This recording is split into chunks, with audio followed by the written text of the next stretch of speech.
कोल्हापूरमध्ये आता जीबीएसचे 2 रुग्ण आढळले असल्याचं बघायला मिळत आहे। आरोग्यमंत्री प्रकाश आंबेडकर यांच्या जिल्ह्यातच जीबीएसचे रुग्ण आढळले, त्यामुळे खळबळ उडालेली आहे। या संदर्भात अधिकची अपडेट घेऊयात आमचे प्रतिनिधी रणजित माजगावकर यांच्याकडून। रणजित, आपण पाहतोय आता कोल्हापुरामध्ये देखील या व्हायरसचा शिरकाव झाला, सविस्तर माहिती। पुणे आणि सोलापूर नंतर आता कोल्हापुरामध्ये सुद्धा जीबीएसचे 2 रुग्ण आढळलेले आहेत। कोल्हापूरातील छत्रपती प्रमिला रजे रुग्णालय इथं या रुग्णांवर उपचार सुरू आहेत। कोगनोळी इथल्या 60 वर्षीय आणि हुपरी इथल्या 6 वर्षीय एका बालकाला ही लागण झाल्याचं सांगण्यात येत आहे।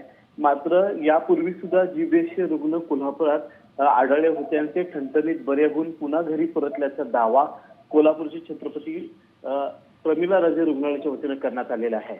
मात्र या सर्व पार्श्वभूमीवर आरोग्यमंत्री प्रकाश आंबेडकर यांनी 2 दिवसांपूर्वी सर्व शासकीय अधिकारी आणि डॉक्टर यांच्या बैठका घेऊन या संदर्भात गांभीर्य ओळखून उपचार करावेत असे आदेश सुद्धा त्यांना दिले झालेले आहेत। निश्चितच धन्यवाद रणजित, दिलेल्या सर्व सविस्तर अपडेट्ससाठी। तर आपण पाहतोय या ठिकाणी 6 वर्षांचं बाळ आणि 60 वर्षांच्या व्यक्तीला या नवीन व्हायरसची लागण झालेली आहे।